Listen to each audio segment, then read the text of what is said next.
And once again, I want to say greetings to each and every one of you, Kwaba, and welcome.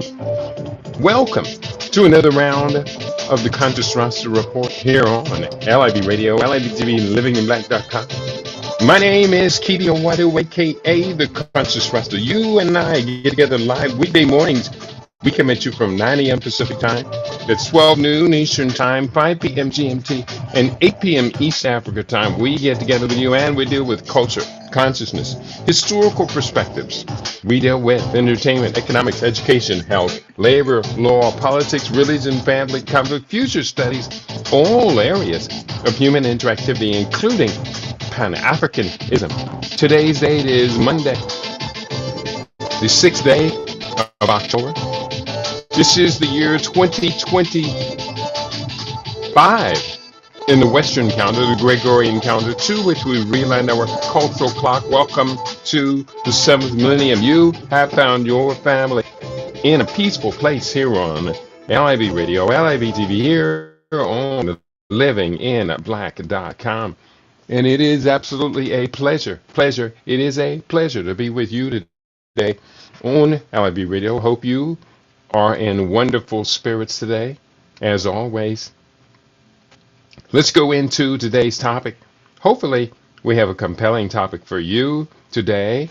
I think it is a compelling topic. It's something that I just recently became aware of, and I personally think all of us need to be very concerned. If you are concerned about spying, not necessarily just spying by government agencies or organizing, because they say, well, if you're not doing anything wrong, you don't have nothing to be worried about. No.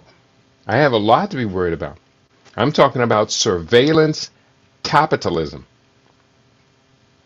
On today's episode of LIB Radio, our topic is surveillance capitalism. What it is, and can it be resisted? Coined by Shoshana Zuboff in her landmark book, the term surveillance capitalism describes a new economic order that exploits personal data, ultimately to influence behavior. This concept traces back to the rise of the internet and the digital economy. As technology advances, so too have the number of spying tools disproportionately targeting vulnerable populations. This creates a landscape where powerful corporations exploit personal information for profit at the expense of privacy and autonomy. This raises ethical questions, obviously, about consent and control, and in our increasingly digital lives. So that is the topic for today, surveillance capitalism. I think you, the listening audience, should immediately get on the horn and tell other people, I think we need to be tuned in to today's show, surveillance capitalism. What it is, and can it be resisted? I'm going to begin with a short piece of video that I have up on the table today. And two pieces of video I'm going to show you. The first one is from Google. Well, the first one is about Google. And of course, this is appearing on YouTube. And it talks about how companies profit from your data. Let's check out this short piece of video. You tell me what you think about this. Proponents argue that every digital interaction, from clicks to keystrokes, is logged and analyzed to create unique digital profiles of individuals. The concept of surveillance capitalism, where companies profit from personal data, is often cited as evidence of this conspiracy. Some believers claim that electronic devices emit frequencies capable of affecting human brain function, pointing to past U.S. Department of Defense research on electromagnetic fields and behavior. The rapid advancement of AI technology is seen as another potential avenue for manipulation, with AI systems learning from user data and subtly shaping decisions over time. Proponents argue that every digital interaction, from clicks to keystrokes, is logged and analyzed to create unique digital profiles of individuals. The concept of surveillance capitalism, where companies profit from personal data, is often cited as evidence of this conspiracy. Some believers claim that electronic devices emit frequencies capable of affecting human brain function, pointing to past U.S. Department of Defense research on electromagnetic fields and behavior. The rapid advancement of AI technology is seen as another potential avenue for manipulation, with AI systems learning from user data and subtly shaping decisions over time. Proponents argue that every digital interaction, from clicks to keystrokes, is logged and analyzed to create unique digital profiles of individuals. Now, I'm going to pause it right there as it started to loop back around. You can see this is something to be quite concerned about. I'm going to go to a second piece of video that I have here. And I say greetings to you all. Sandra, I see you logging in on our YouTube page and interacting. I want to thank you. Sandra says, shared on my Facebook page. Thank you so much. I'm looking at the Rumble page. Right now I see 4, Africa 1. She's checking in live and direct from UK, as she is always right on time. We ask each of you, if you would please, can we get you to share today's video? As I do believe, and I know you do believe as well, that this is a very serious subject that we're dealing with today. That first video, a short, The Dawn of Surveillance Capitalism. I'm going to share another piece of video here right now. Let me take this one down. And I'm going to share the second one. And it is entitled The Dawn of Surveillance Capitalism. So this is where it all began. I do believe this to be absolutely true, that it did begin with Google. And let me just add this to the stage. You tell me what you think about this short piece of video talking about Google and the dawn of surveillance capitalism. Founded in 1998 by Larry Page and Sergey Brin as a search engine, it rapidly became one of the most hyped companies in Silicon Valley. Despite this, the company struggled to find a way to create revenues from its exciting new technology in those first years. Regardless of the difficulties in generating profits, there was a unique idea in the original DNA of the company, which had a powerful ethical connotation, a strong rejection of the advertising model.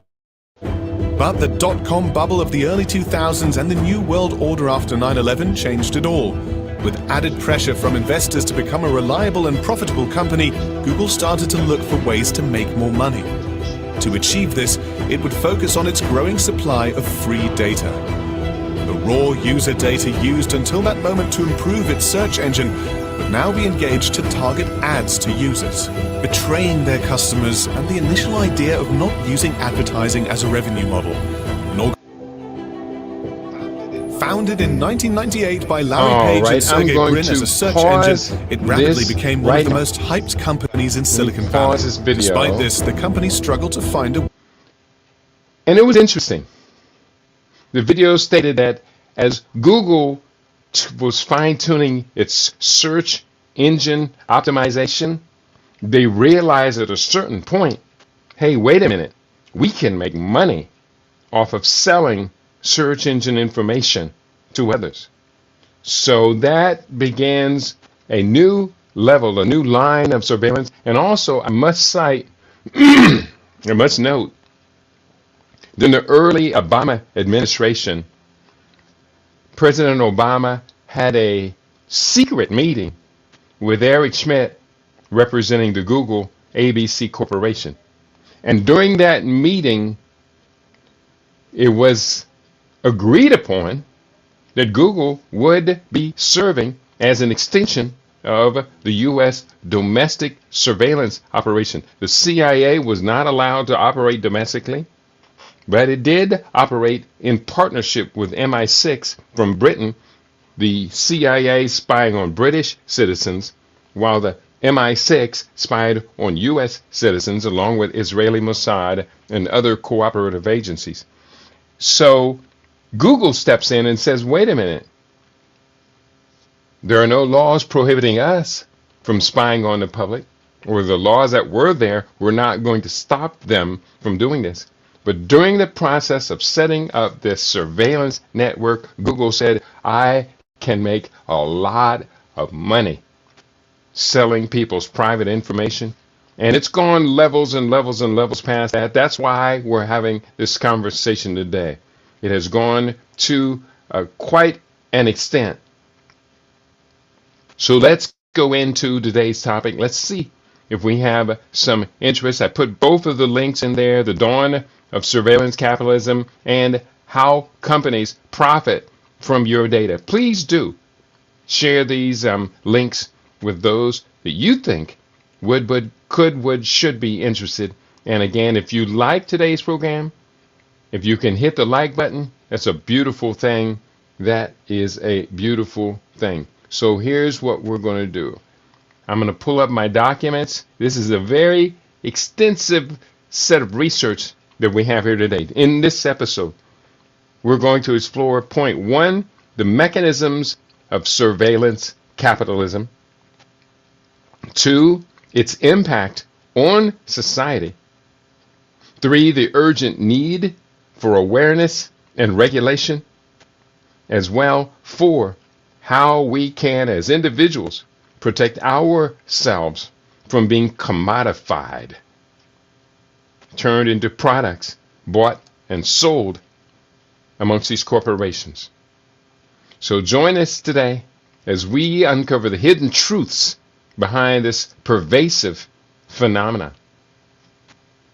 First, for most of us, many of us, for myself included, surveillance capitalism is a concept I was unaware of, although I realize now after 3 days of studying it, it is really very important, and a lot of people are talking about surveillance capitalism, the new book by Shoshana Zuboff.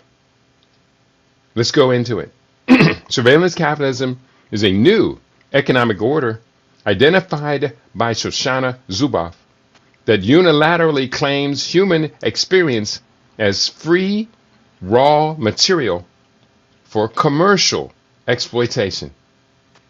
Unlike traditional capitalism, which focuses on producing goods and services, surveillance capitalism prioritizes the extraction, prediction, and sale of human behavior. It emerged in the early 2000s, pioneered by companies like Google, as a response to the dot-com crash, when tech firms sought new revenue models beyond advertising.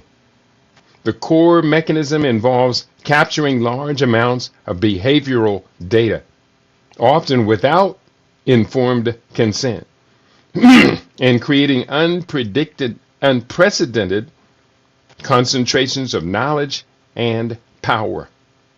Creating unprecedented levels of knowledge and power.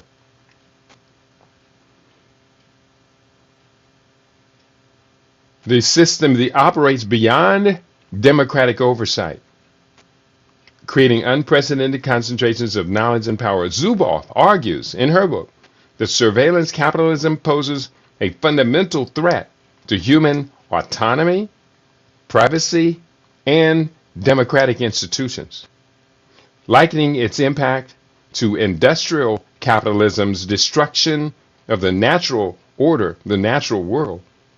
It represents not just a technological shift, but a radical transformation in the logic of capital accumulation. I have up a link here to Wikipedia, The Age of Surveillance Capitalism. What I'm going to do is I'm going to share this link. I'm not necessarily going to focus on this link so much, but I do want to give you an introduction to it. And this is from Wikipedia. And bear with me. Okay, that put up the link. I think it did. Let me double check this on. This is not the link. Here is the link I want to put up. This on YouTube. And I say, greetings to you, Stray Godzilla. I see you in the house. He said, wouldn't that be a mind control experiment? It borders mind control experiment, but it transcends the experimental phase. This is mind control exploitation, behavioral control. That's really what it's about, behavioral control. But that's a real good question. That's a very good question. So I'm going to paste this up for our listening audience today. Paste it in the Rumble so you have access to it. And the links that you will see in the Rumble, you will need to open these before the show ends. Otherwise, I don't think they replay when you go back and replay the show. It may, but I don't think it does, and you don't necessarily want to rely on that. But here's the thing. Now that you have been introduced to this concept of surveillance capitalism, you will be able to find it, to access it, and to teach all of those who are in your circle of associates what this is all about. So what we're going to do right now, I'm just going to take a little side turn. Let's go to Wikipedia, which is on subject of health. Wikipedia is awful. But on subject like spying and Google and all of these other things, yeah, Wikipedia is not so bad. So I'm going to cut and paste this and paste this up in a new tab.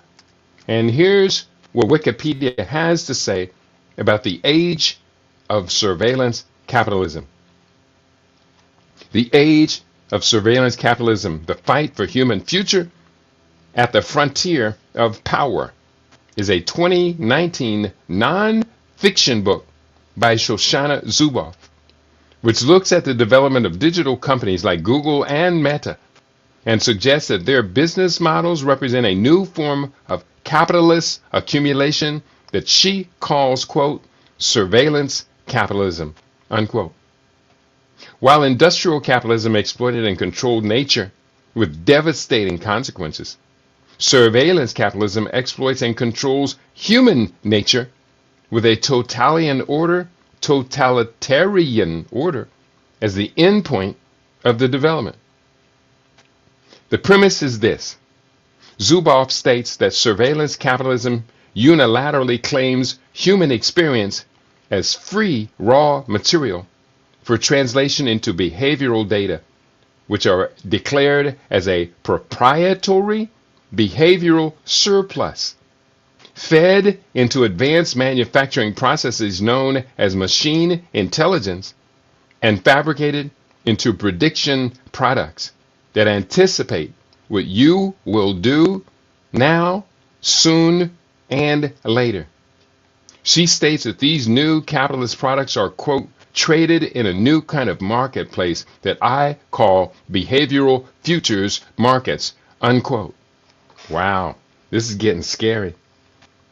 In a society, in a capitalist society, information, such as a user's likes and dislikes, gathered when accessing a platform like Facebook or from any other kind of sensor that serves as an internal touch point to data stream, is information that can be used by that company to better the experience of a user by feeding them information that data obtained from their previous activity would have shown them to be interested in.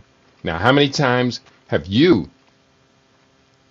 been engaged in a conversation with a friend, and then the next time you go online, you see that very same conversation is now a product, a commodity that's presented to you? That's because your phone has been listening to everything you've been saying.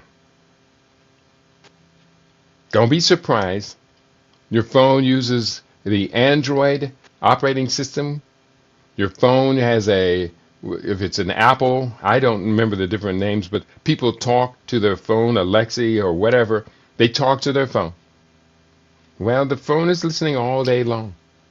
In a capitalist society, as a user's likes and dislikes gathered when accessing a platform like Facebook or from any other kind of sensor that serves as an internal touch point to data stream, is information that can be used by that company to better the experience of a user by feeding them information that data obtained from their previous activity would have shown them to be interested in.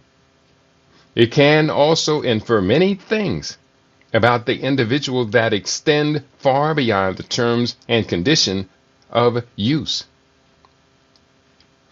This, in many ways, can be done through the use of an algorithm that analyzes information. The danger of surveillance capitalism is that platforms and tech companies claim ownership of private information because it's free for them to access, claiming private experience as raw material for data factories. There is very little supervision or actual laws by governments and users themselves.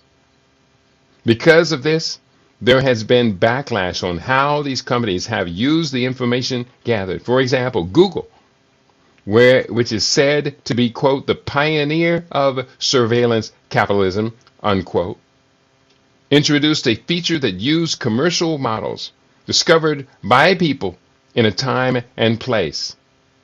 This means that not only are commercials being specifically targeted to you through your phone, but now work hand in hand with your environment and habits, such as being shown an advertisement of a local bar when walking around downtown in the evening. Advertising attempts this technical and specific can easily have an impact on one's decision-making process and the activities they choose and in political decisions. That's the idea that these companies seemingly go unchecked while having the power to observe and control thinking is one of the many reasons tech companies such as Google themselves are under so much scrutiny and criticism. Furthermore, Zuboff writes, the freedom allotted to tech companies comes from the idea that surveillance capitalism does not abandon established capitalism, quote-unquote, laws, such as competitive production, profit maximization, productivity, and growth, as they are principles any business in a capitalist society should aim to excel in order to be competitive. Zuboff claims in an article that, quote, new logic accumulation introduces its own laws of motion, close quote. In other words, this is a new phenomenon in capitalist operations that should be treated as such and should be instilled with its own specific restrictions and limitations. Lastly, as invasive as platforms have been in terms of accumulating information, they have also led to what is now called a, quote, sharing economy, close quote, in which digital information can be obtained by individuals carrying out their own surveillance capitalism through the aid of platforms themselves. Thus, individuals, quote, individuals can greatly benefit from this transformation because it empowers them to set up business, unquote. Small businesses will also benefit in potentially growing faster than they would have without knowing consumer demands and wants, but would need to pay corporations for access to knowledge. This leaves surveillance capitalism as an exceptionally useful tool for business, but an invasion of privacy to users who do not want their private experience to be owned by a company. That was the introduction to surveillance capitalism from Wikipedia, the age of surveillance capitalism. Is anybody concerned? Is anybody really concerned about what we are witnessing right now? Let me check and see. In the chat on YouTube, I do see Stray Godzilla. He says, does this data benefit AI?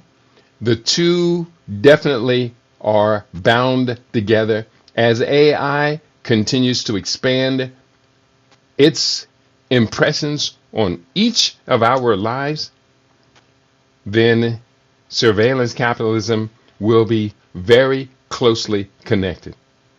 We should make that assumption. And Stray Godzilla says, advertising has turned into war. Yeah, that is, if you and I choose to resist. Yes, absolutely yes. Good point you make. We are live and direct. I'd love to hear your feedback, and I'd love to know that you are in the house, where you're listening from, or any other information. We almost sound like I'm gathering data. I am your friend. I want to be your friend. I am not going to sell anything that I get from you, about you, to anyone. No one gets sold any information about what you and I are here for. So that's that. I'm going to go back to my research. I pulled a whole bunch of research up here for today. I asked the AI to look at the book by Shoshana Zuboff, Shoshana, Shoshana Zuboff, Zuboff. I asked to look at the book, The Age of Surveillance Capitalism, and pull 15 key points from it. I don't know if we'll have time to go through all 15 of these points, but let's do the best we can. Behavioral surplus. That's the first thing. Behavioral surplus. Yeah, they're commodifying you and I. Behavioral surplus is a foundational concept of surveillance capitalism. The excess data collected from users beyond what is needed to improve a service. Initially, tech companies gathered data to enhance user experience, but soon they realized the surplus could be repurposed for behavioral prediction. Google's discovery that search data could predict user behavior marked the birth of this new economic logic. The surplus is not a byproduct, but the primary commodity. It is harvested from every digital interaction, clicks, searches, location, and even biometric data and fed into machine learning systems. The goal is not to understand individuals, but to predict and influence their actions at scale. Behavioral surplus enables companies to build detailed profiles, allowing them to access future behavior with increasing accuracy. This data is then monetized in behavioral futures markets. Crucially, users are unaware of this extraction, and their consent is neither sought or meaningful, making the process inherently exploitive and undemocratic. Point 2, behavioral futures markets. 1 second here. Let me just enjoy a little bit of this. This is a bomb smoothie. This is from my recipes book, volume 1. It has, is this volume 1 or volume 2? This is from volume 2. Has goji berries, freshly made almond yogurt, coconut milk or different types of nut milk, and it's also got maple syrup in it. This is the bomb.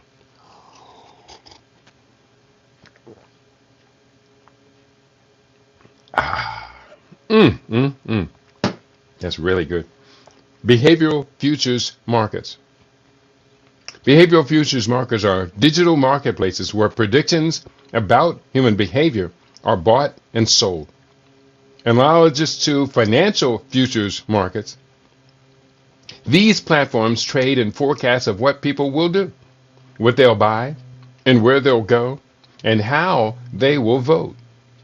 These predictions are derived from behavioral surplus and refined using machine intelligence. Companies like Google and Facebook do not sell personal data directly. Instead, they sell access to predictive models that target users with precision. Advertisers, insurers, and political campaigns are the primary buyers, using these insights to influence decisions. This transforms individuals into behavioral commodities, reducing human agency to a set of probabilistic outcomes. The market operates in secrecy, with little transparency or regulation. Zuboff emphasizes that this system undermines autonomy by treating people as predictable objects rather than as free agents. It also concentrates immense power in the hands of a few tech giants who control the infrastructure of prediction and manipulation, posing a systemic threat to democratic choice and market fairness. Instrumentarian power. That's our third principle, instrumentarian power.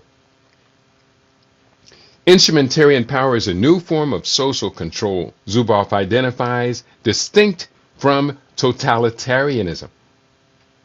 While totalitarian regimes use fear and violence, instrumentarian power operates through data collection and behavioral modification. It relies on constant monitoring, algorithmic nudges, and subtle conditioning to shape behavior without overt coercion. This power is exercised not by the state, but by private corporations, which deploy digital architectures to influence choices in real time. The goal is not political obedience, but economic profit through predictability. Instrumentarianism thrives on radical indifference.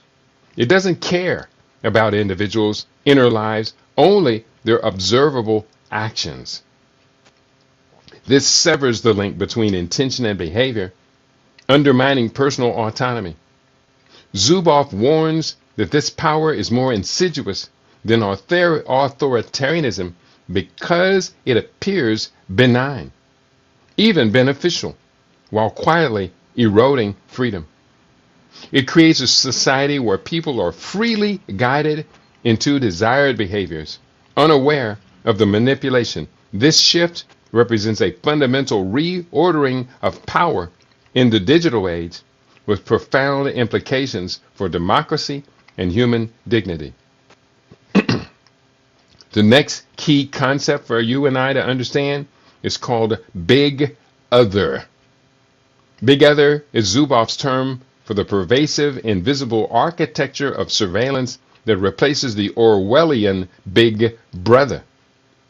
Unlike a single authoritarian figure, Big Other is a decentralized, automated system of data collection and behavioral prediction operated by corporations. It watches, analyzes, and influences individuals across digital and physical environments, smartphones, homes, cars, and cities. Big Other operates without transparency, accountability, or consent, making decisions that affect lives while remaining hidden.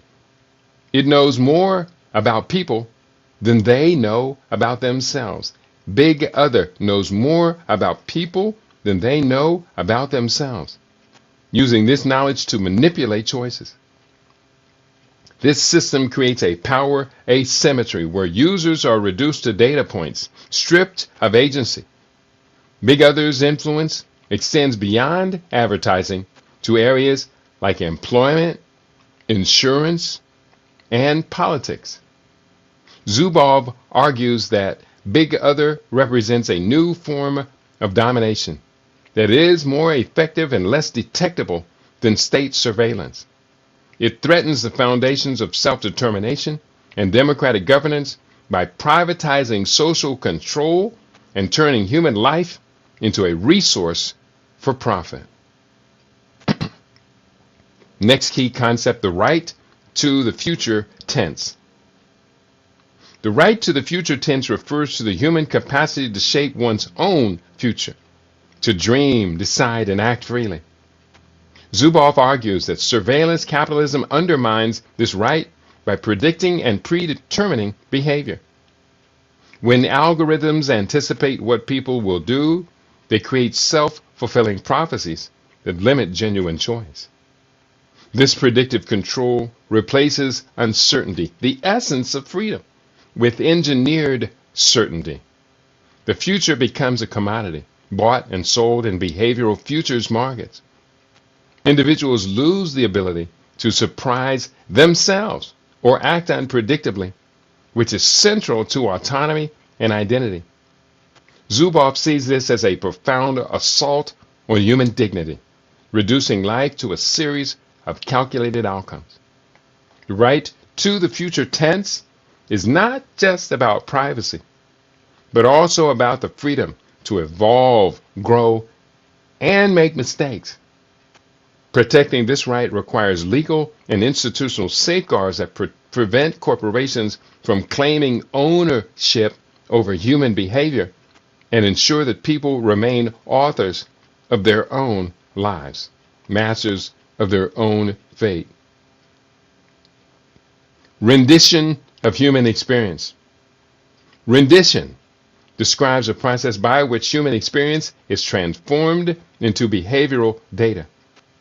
Just as prisoners are renditioned to secret sites, individuals' lives are renditioned from the social world into the digital realm for surveillance and analysis. Every action, walking, talking, shopping, or feeling is captured by sensors and converted into data. This process is often invisible, occurring through apps, smart devices, and online platforms. The data is then stripped of content and meaning, reduced to behavioral patterns that can be predicted and modified. Rendition severs experience from its subjective essence, turning lived reality into a commodity. Zuboff emphasizes that this is not neutral data collection, but an act of expropriation. Human life is taken without consent and repurposed for profit. This transformation undermines personal sovereignty and the integrity of human experience. It also creates a digital double that is more valuable to corporations than the person it represents, leading to a profound alienation from one's own behavior. And that's an interesting point. This process, rendition of human experience, transforms personal data into a digital double, a digital doppelganger that is more valuable to the corporation than the person it represents, leading to a profound alteration from one's own behavior. The idea that there is a digital double of me out there somewhere, and I know it is rather frightening. It is. We're still dealing with key concepts related to all of this.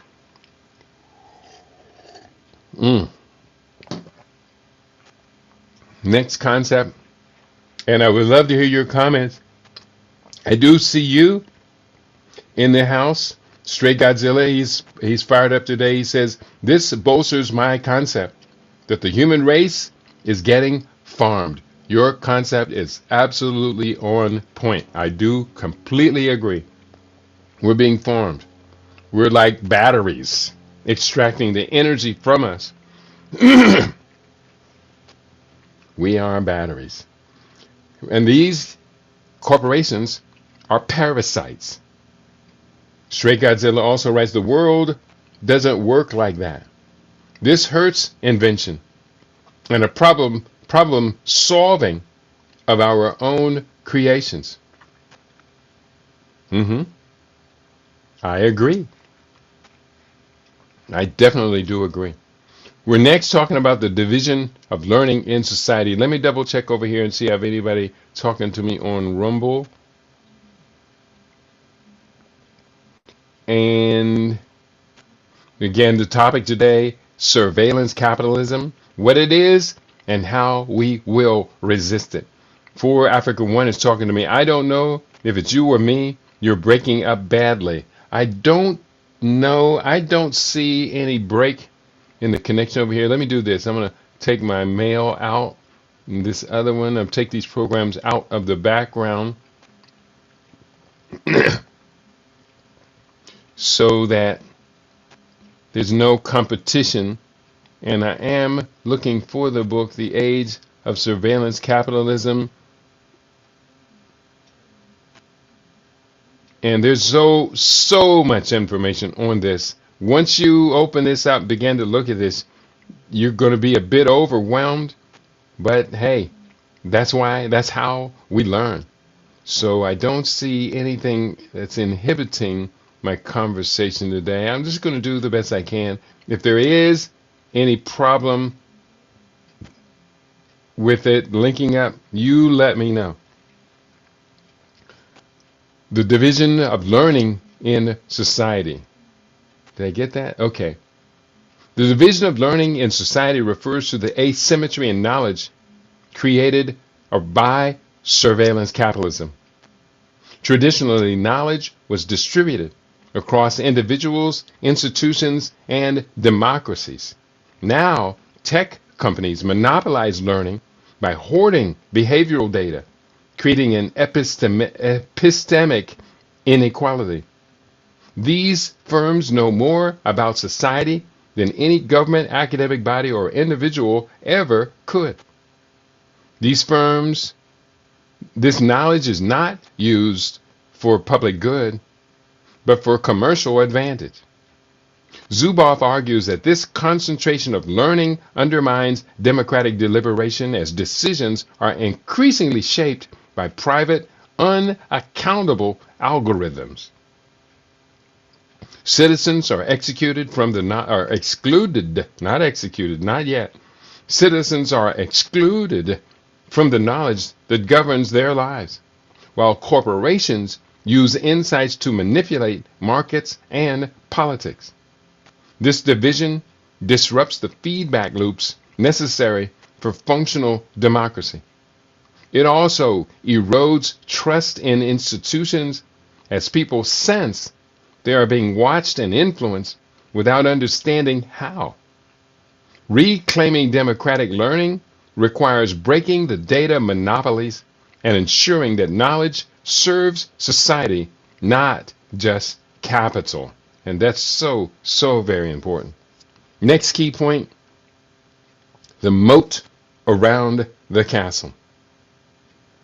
The moat around the castle is a metaphor for the structural advantages that tech giants build to protect their surveillance operations.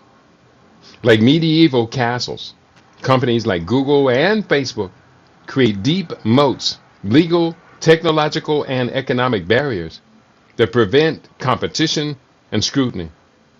These include proprietary algorithms, vast data reserves, network effects, and lobbying power. The moat ensures that once a company dominates a market, it can maintain control indefinitely. Zuboff argues that this insulation allows surveillance capitalism to operate without accountability. Regulators, journalists, and users cannot access the inner workings of these systems, making oversight nearly impossible. The moat also enables continuous expansion into new domains, health, transportation, education, undermining public institutions. This concentration of power threatens innovation and pluralism. Breaking the moat requires antitrust action, data portability, and transparency mandates to restore competition and democratic control over digital infrastructures. Those are some good suggestions. Antitrust action, data portability, and transparency. Those are some pretty significant actions, and especially the antitrust actions. But then again, they'll break them up only to have the smaller components engage in the same behavior. So ultimately, the spy system of surveillance capitalism Ultimately, if it cannot be dismantled and destroyed, then it must be regulated very closely. Next key point, ubiquitous computing and reality business. Ubiquitous computing refers to this vision of technology seemingly embedded in everyday life, smart homes, wearables, and connected cities. Zuboff calls this the reality business, where every aspect of physical existence becomes a source of data. The goal is to capture first nature, quote unquote, the physical world, first nature, and, quote, second nature, human behavior, to refine behavioral predictions. Sensors in phones, cars, and appliances constantly monitor users, turning real-life activities into behavioral surplus. This expansion moves surveillance beyond screens into the fabric of daily life. The reality business aims to eliminate friction and uncertainty, promising convenience while increasing control. Promising convenience while increasing control. That's the key. Zuboff warns that this blurs the line between public and private, eroding the sanctity of personal spaces. It also normalizes constant observation, making surveillance feel inevitable. This shift transforms society into a computational model or computational object. This shift transforms society into a computational object, optimized for market efficiency rather than human flourishing. Resisting this requires reasserting boundaries between the human and the digital. And now there's talking about things like resisting. And among the different points we're going to use to set up our own system of resisting this. Going forward, and the time right now, and a couple of points. Straight Godzilla writes, Neely Fuller would consider this white supremacist refinement. The lawmakers haven't given pushback. And I'm not going to comment. Neely Fuller reduces everything. He reduces everything to white supremacist behavior. And it's not white supremacists in this case. We got black people engaging in surveillance capital. You have Asians doing it. You have Indians very highly engaged in this. So I understand where you're coming from, and we've had this discussion before. And he says an American dynamic. And Straight Godzilla, laugh. I appreciate you. And this idea of an American dynamic, I would say to the biggest degree, America is the worst purveyor. From my understanding, America is the worst purveyor of surveillance capitalism. UK, they're not exempt from it.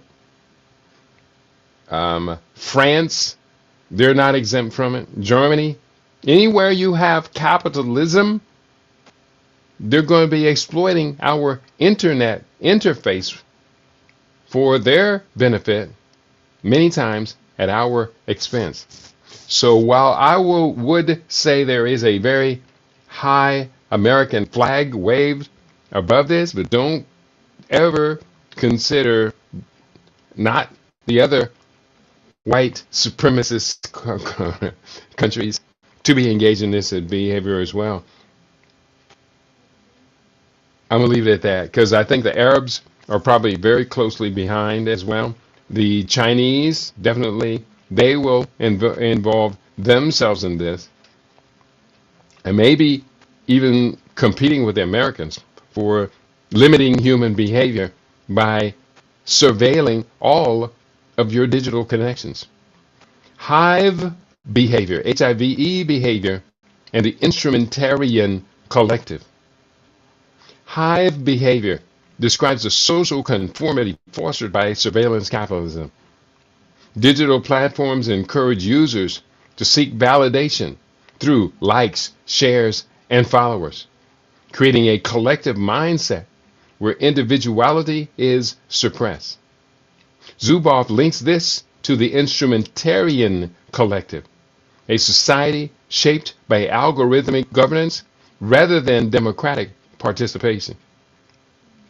In this hive, people are nudged towards consensus, discouraging dissent and critical thinking. Social media amplifies outrage and polarization, not for ideological reasons, but because engagement drives data collection. That's a very important point. I'm going to say this again. Social media amplifies outrage and polarization, not for ideological reasons, but because engagement drives data collection. The result is a fragmented yet conformist public sphere where freedom of thought is eroded. Zuboff argues that this undermines the diversity of perspectives essential to democracy. The hive mentality also makes populations easier to manipulate, as seen in political micro-targeting. Reclaiming individuality requires digital environments that protect solitude, reflection, and authentic connection. Spaces where people can exist beyond the reach of commercial surveillance. And that's a very, very important solution-based statement there too. Reclaiming individuality requires digital environments that protect solitude, reflection, and authentic connection. Spaces where people can exist beyond the reach of commercial surveillance. Next, key point, the right to sanctuary. The right to sanctuary is the need for private spaces free from surveillance, physical and psychological refuges where individuals can be themselves. Zuboff argues that this right is essential for mental health, identity formation, and autonomy. However, surveillance capitalism invades homes, bodies, and minds through smart devices, wearables, and apps. The constant monitoring erodes the boundary between public and private, leaving no room for unobserved thought or action. The loss of sanctuary leads to self-censorship and anxiety as people internalize the gaze of Big Other. Zuboff sees this as a fundamental violation of human dignity. Legal frameworks like GDPR are insufficient because they focus on consent rather than structural power. True sanctuary requires design principles that prioritize privacy by default and laws that recognize the right to be free from commercial observation. Without it, society risks becoming a panopticon where freedom is an illusion. That's a very, very good point made there. I'm bolding that true sanctuary requires design principles that prioritize privacy by default and laws that recognize the right to be free from commercial observation. And quite simply, at this point, I do not know that any such laws are in place. Next key point, surveillance capitalism as a coup from above. A coup from above is Zuboff's metaphor for how surveillance capitalism overthrows democratic sovereignty. Unlike a violent revolution, this coup is quiet and legal, executed by corporations that privatize social ordering functions. By claiming human experience as their property, tech giants assume powers once held by states, predicting, influencing, and controlling behavior. This shift occurs without public consent or democratic debate.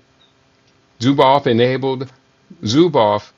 argues that surveillance capitalism is not a market failure, but a successful power grab, enabled by regulatory neglect and ideological faith in technology. The coup undermines the rule of law as corporate algorithms govern more aspects of life than elected officials. It also concentrates wealth and knowledge in a new digital aristocracy. Resisting this requires recognizing the political nature of tech power and rebuilding democratic institutions capable of governing the digital realm. The fight is not against technology, but for the future of self-rule in the 21st century. Next point, the threat to democracy and autonomy. Again, we're sharing 15 key concepts developed in the book Survival Capitalism by Shoshana Zuboff. The threat to democracy and autonomy. Surveillance capitalism poses an existential threat to democracy and individual autonomy. By monetizing human behavior, it turns citizens into data points, undermining the principles of equality and self-determination. Democratic processes rely on informed, free citizens capable of independent thought. But when algorithms shape what people see, believe, and do, public discourse becomes manipulated. Elections, for example, can be influenced through micro-targeted disinformation, as was seen in the Cambridge Analytica scandal. Zuboff warns that this creates a post-democratic society where power is concentrated in unaccountable tech firms. Autonomy is eroded as people are nudged, conditioned, and herded into predictable behaviors. This loss of privacy, sanctuary, and the future tense makes genuine freedom impossible. Without urgent action, legal, technological, and cultural, democracy may be unable to survive the rise of surveillance capitalism, which Zuboff sees as the defining political challenge of our era.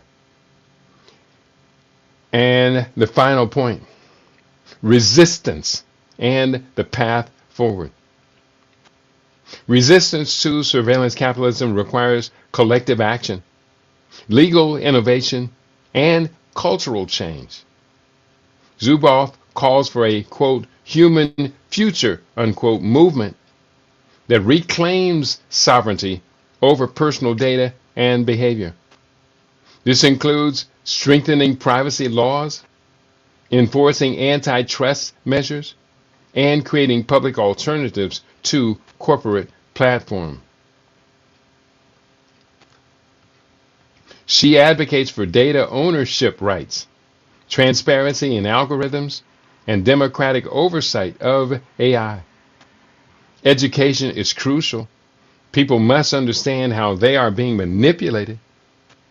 Technological design should prioritize human dignity over engagement metrics.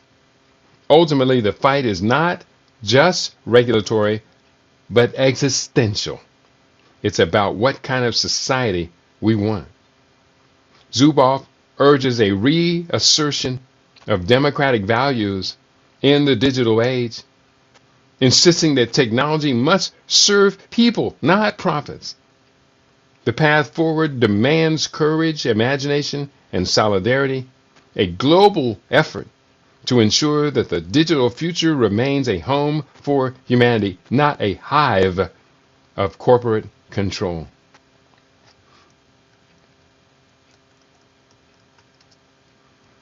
And that pretty much summarizes my analysis of the book. I'm going to be getting the book. In fact, I had the book. I was going to get it over the weekend, and then I realized it wasn't going to come that fast. I don't do Kindle books, even though maybe I will do this one. No, I don't do Kindle books. I don't have time to I don't know, maybe I could get it on Kindle. But I do have the link to where you can get the book. And Straight Godzilla is in the house. He says, with no accountability, yes, true. Great commentary. Thank you very much. I really appreciate your contributions, because your contributions, from my perspective, were all right on point, right on time. So I have right now The Rise of Surveillance Capitalism, but I want to put this up on Amazon. Where are you at? I'm going to get it from Amazon, which is probably as guilty in this whole process as anybody. But Amazon is a good place to look for books.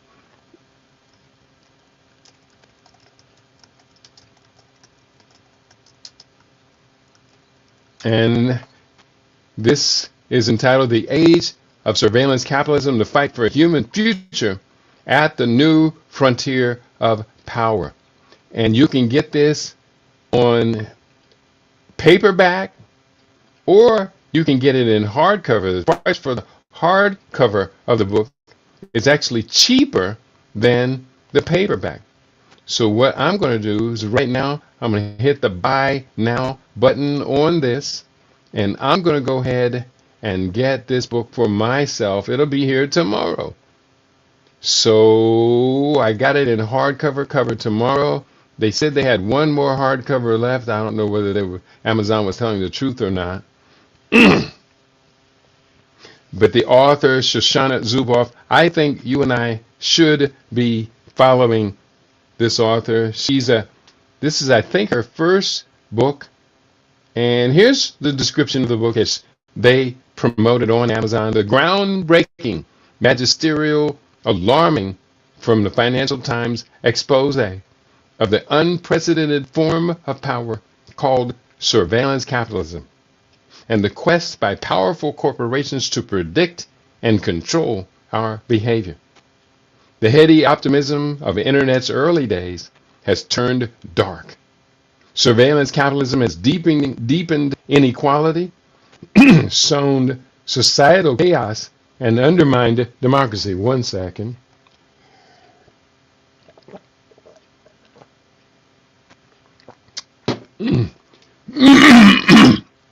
Oh, that is good. Okay, and undermine democracy. The fight for a human future has never been more urgent. Shoshana Zuboff argues that we still have the power to decide what kind of world we want to live in.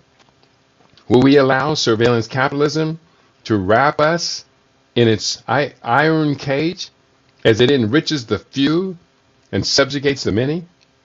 Or will we demand the rights and laws that place this rogue power under the democratic rule of law? Only democracy can ensure that the vast new capabilities of the digital era are harnessed to the advancement of humanity.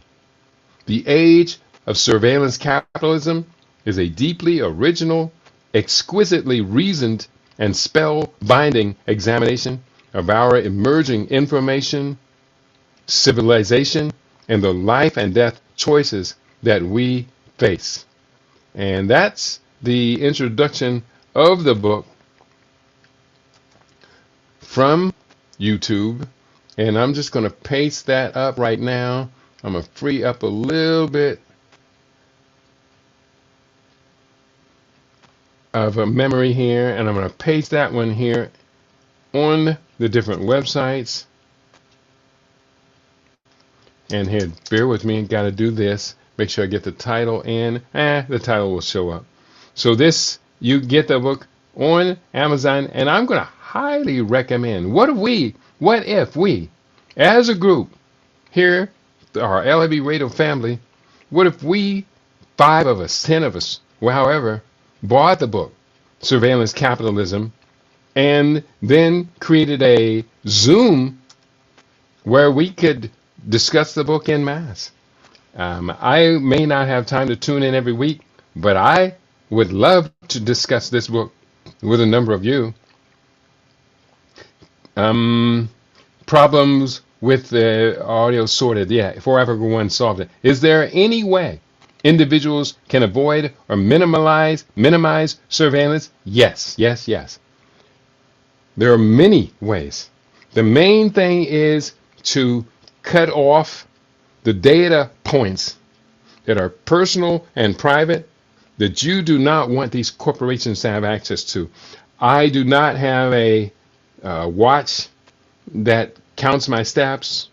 and stores all of this on my account. I do not have the interface between my body and the internet in that form.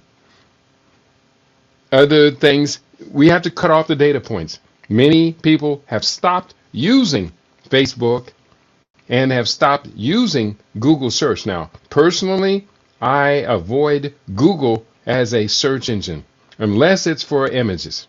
But even then, Google says, well, I know you're looking for these images, such as I went on today looking for images related to surveillance capitalism. So Google knew what I was going to talk about today.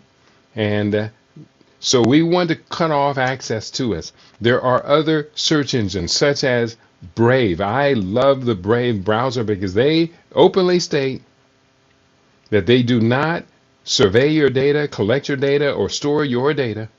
They do not sell your data as a consequence of that. So are they telling me the truth? I can't guarantee that.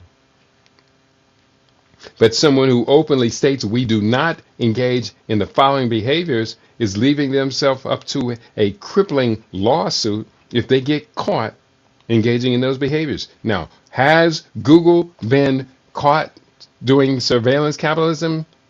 Oh, yeah, absolutely. They openly admit it. Let me see if I can find, just real quickly, an open admission.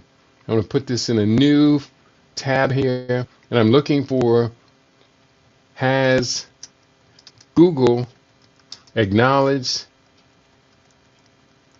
that it does engage in surveillance capitalism and selling our personal information.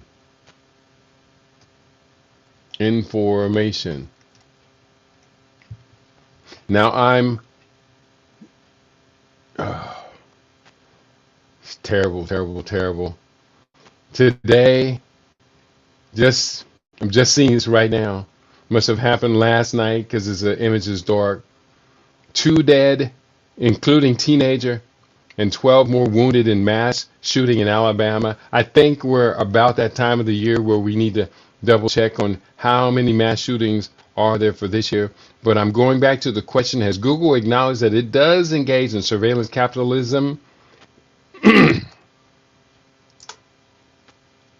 Capitalism and selling our personal information. There's a question mark, and I'm going to go ahead and put this question in here and ask Copilot, that is AI from Microsoft, to answer this question. And they're verifying. I'm asking them to find on Google. So they probably have a cooperative ingredient. If someone types Google into this, make them go through another step before you do answer the question. I'm asking it. Google has not explicitly acknowledged that it engages in surveillance capitalism or that it sells users personal information. The term surveillance capitalism was popularized by Harvard professor Shoshana Zuboff to describe a business model where companies collect vast amounts of personal data to predict and influence behavior, primarily for advertising profit. While Google's practices align it with many aspects of this model, the company does not use the term to describe itself. Here's what we do know.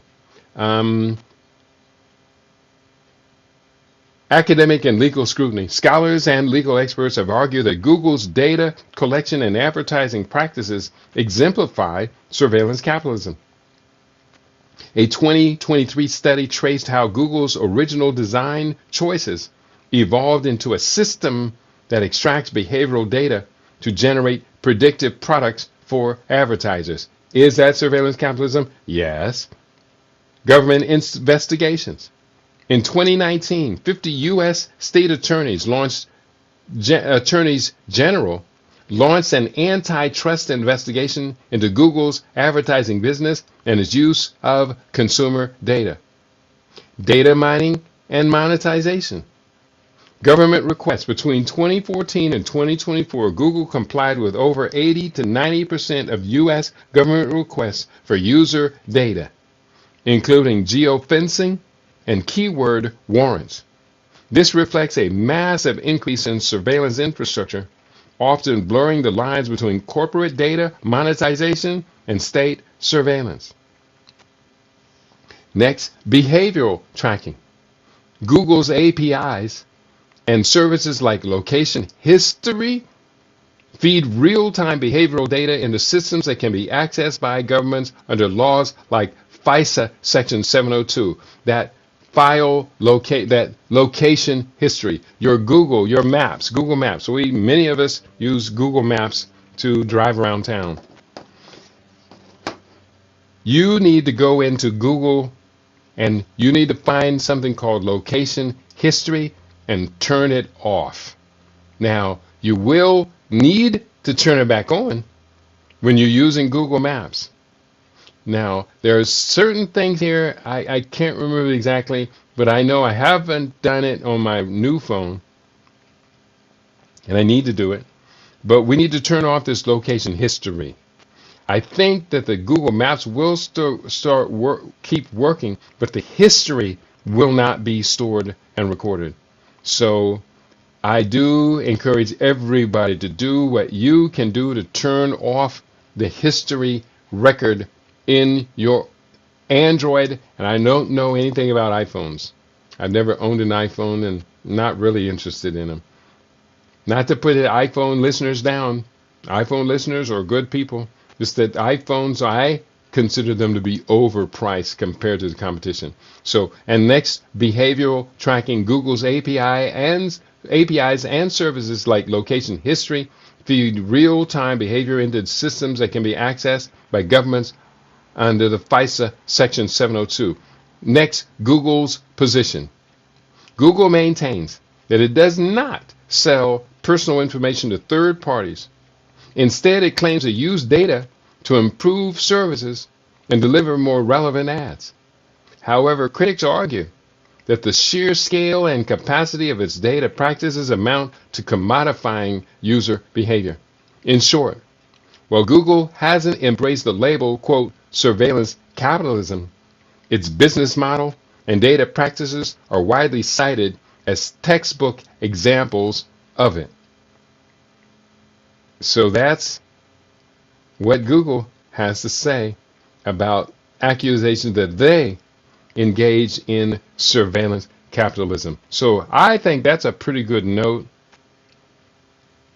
for us to wrap up this program for today. I did put up the link to get the book from Amazon.com. I'm going to put it up. Lastly, all of the links that you have today that are in your chat will be up on my page in much more depth. And let me just quickly post this link up to get the book. The book is entitled, what's the whole title of the book? It's entitled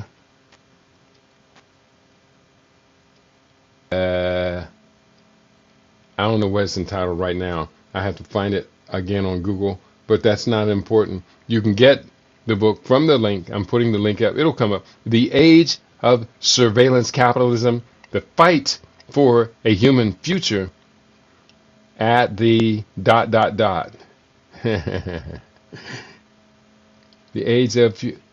Fight for a Human Future at a New Frontier of Power. And I just ordered the book, and I look forward to getting my copy of it. And we're going to do the best we can to keep informing you, our listening audience. We're going to do the best we can to keep informing you of wherein lies your power. And you can always send me suggestions on what type of programs you want on LIBRadio. Normally, Monday through Wednesday, I might focus on health and or Pan-Africanism. Thursdays right now, we're doing an extended series of articles on how to utilize AI for your benefit and not be displaced out of your job by 2030. And on Fridays, we are talking about making money, saving money, making your money be more efficient, more effective in the world. And all of that is really, really good stuff. So on that note, I think we have touched on about everything that we could touch on for today. I'm going to encourage you to get the books. For today's conversation, I pulled out several books that I personally think are relevant to today's discussion. And the books are, I have Quantum Advancement, Spectacular Discoveries Along a Magnificent Journey. Now this book it does go into some of the contemporary things that are going on. It is about the quantum future, so this is about bypassing a lot of this messy future that we're seeing and we're talking about today. Surveillance is never going to be a good thing. We're not going to wish that into our future. But at the same time, this book here is an older book from the original Conscious Rasta Report series. I updated it at one point, and it does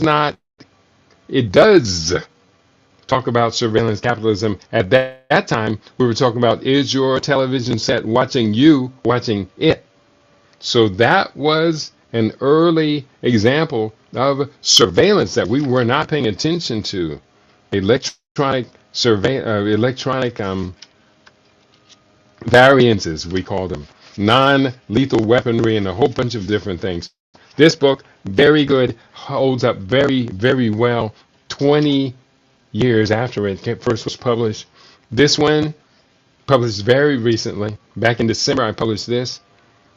It's almost a year ago, 8 months, 10 months ago. I guess I must start writing again. Disaster Preparedness for World Wars 5 and 6. How is the global economy and shaping up, the global economy and security order shaping up for the 21st century? This is a predictive book that we are already in World Wars 5 and 6. World War 5 I describe as the corporations against all of us. So today's conversation is included in that, the surveillance capitalism. And then the next book I have pulled out for today is ultimately what I consider to be the solution. And that's Go Back Home. Go to Africa. The African Future is the name of the book, African Future. And why is this cover disappearing? It's because it's in green. I got a green screen on. So because, here, I can take this off one sec. Take this one, click here, and turn off. I have a green screen. There it goes. This is the African future we're talking about. And it allows you and I to create an alternative future by which we can keep ourselves out of the main line of fire, the African future. If you want to get the books, go to my website. Go to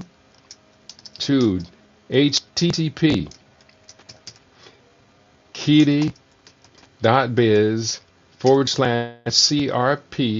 2012 to get the books and show your loving support of your LIBRadio.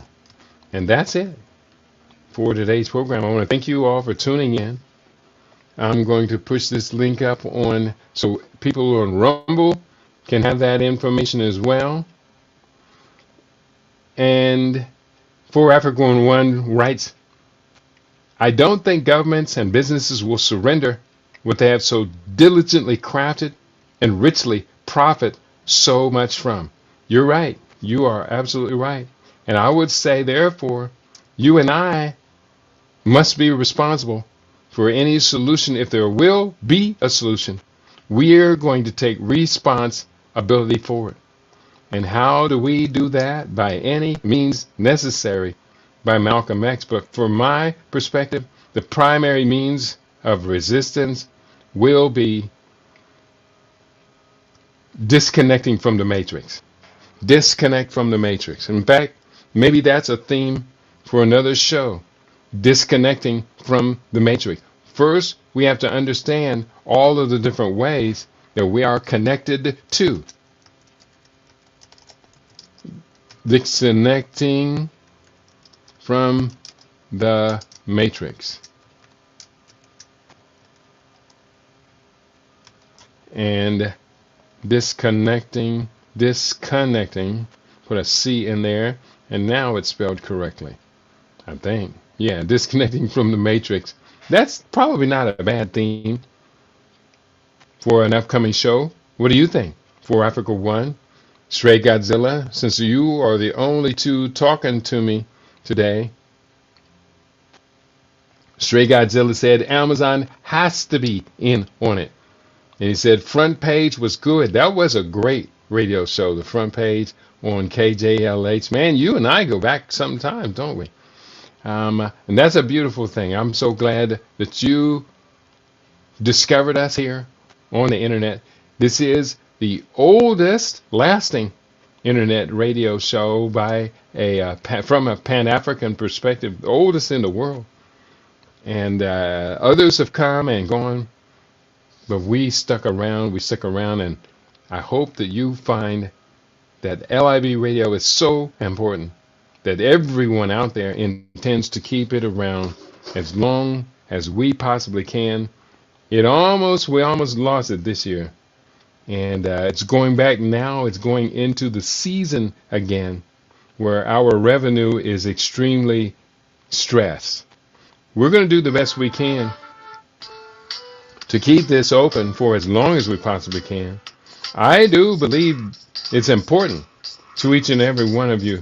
So we're LIBRadio, LIBTV, and livinginblack.com, and I'm doing the best I can to try and connect up my data stream with my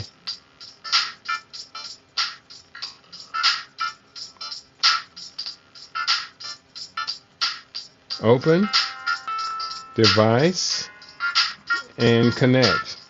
So on that note, I want to thank you all for tuning in today to your favorite. We aim to be your favorite. We are LIBRadio, LIBTV. We are livinginblack.com. Peace and prosperity to each and every one of you on your favorite. We aim to be your favorite. We are LIBRadio, LIBTV, livinginblack.com. Peace, y'all.